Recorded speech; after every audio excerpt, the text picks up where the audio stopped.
আজি পয়লা বৈশাখে শাড়ি কিনে না দিলে মই পাকা রাস্তা থেকে উঠিম না। মোক শাড়ি কিনে দিব কিনা? মোক শাড়ি কিনে দিব কিনা?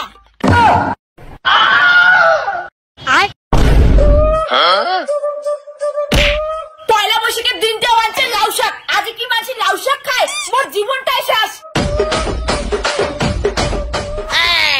দেখ এবার বৌদি কেমন করে জ্বলাং, দাও কি দাও না কি বেশি করে জ্বলা না কেনা। কি করে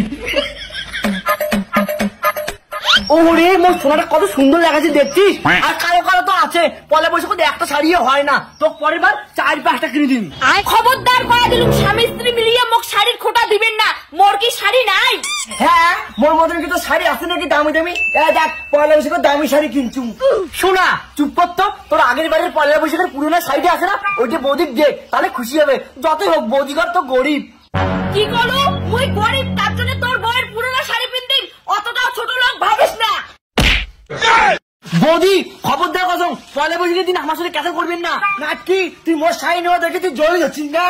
কি কইলেন? পয়লা বৈশাখের দিন মুই তোমার সঙ্গে ঝগড়া করে ধরছুম না তোমরা মোর সঙ্গে ঝগড়া করে ধরছেন? আর শাড়ির কথা কইলেন তো এবার দেখো মুই কয়খান শাড়ি কিনি জানো। ঠিক আছে দেখা যাবে দাদা তোমার কেমন শাড়ি কিনে দেয়। তোর উমের সাথে কথা কয়ে লাভ নাই, চলো আমরা ঘুরিয়ে আসি। A few moments later. ওটা গেল রে, আয়দা কি আনছুম? ছোট আলু। আজ পয়লা বৈশাখের দিন ছোট আলু ভাজা নাও শাক খাইতে কিন্তু হেভি মজা হবে। কি করলো?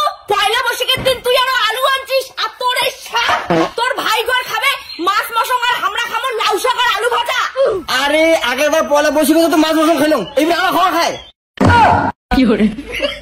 আর এইবার মোটো কোনো টাকা টাকা নাই, মুই কিছু আনিবার পারি না। আরে দাদা বৌদি তুমি ওইটাই কসম যে তুই ভিখারি, তোর টাকা নাই। আমার ঘরে মাছ মশং আছে, ওটা থেকে 2 পিস দিয়ে মেলায়। খবরদার দেখো মোরা আমার ঘর থেকে মাছ মশং কিচ্ছু আনবো না। আর আজ পয়লা বৈশাখের দিন মোর শাড়ি কোটে। শাড়ি কিসের আমার শাড়ি? মোটে কোনো টাকা টাকা নাই, মুই তো দামি শাড়ি। আরে দাদা মোর বউ কি বেরো আমি 5 ধরনের শাড়ি দিছু, তা বলে দামি। শোনা দেখো তো নালটা পরবো না হলুদটা পরবো? তোমাকে আবার বললাম অতগুলো শাড়ি আমাকে লাগবে না। দেখছিস তোর ভাইয়ের বউ কতলা শাড়ি নিছে? তুই মোক পয়লা বৈশাখে আজ শাড়ি কিনে দিব কি দিব না? জানিস দাদা বৌদি কত বুঝালু যে মোর বউ আগের বারে পয়লা বৈশাখের শাড়িটা নয় আছে, এইটা নিজে তো হয়। কি করে নিন না তুই তোর বউয়ের পুরো শাড়ি? আরে শাড়িকে নেক তো ভালো না আছে, সুন্দর দেখা যাচ্ছে। হ্যাঁ দিদি তোর সেই মানাইছে। আজই পয়লা বৈশাখের দিনটা তুই মানসির বউয়ের পুরান কাপড় পেন্দে আমাকে অপমান করলু। দেখ তাহলে মই নয়া কাপড়ের জন্য কি করব।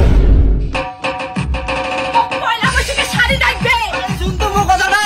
ওই দাঁড়াও। আরে মোকরবো নিয়ে যাও না, মুই ওর নাটক গুলো দেখো। যা মুই নাটক দেখে এসো, তুই থাক। পয়লা বৈশাখের শাড়ির জন্য মই সব করি বাং। বৌদি জান না পাঁচটা গাড়ি আছে, বৌদি বৌদি গাড়ি দিচ্ছে। আসুক গাড়ি, পয়লা বৈশাখের শাড়ির জন্য মই সব করি বাং। আরে মোটে টাকা থাকলে তো শাড়ি কিনে দিন। বৌদি তো মানে নাটক ভালো করেন। আজই পয়লা বৈশাখের শাড়ি কিনে না দিলে মই পাকা রাস্তা থেকে উঠিম না। মোক শাড়ি কিনে দে। বউ শাড়ির জন্য এমন বাগানো করে রাস্তা থেকে নামে যায়।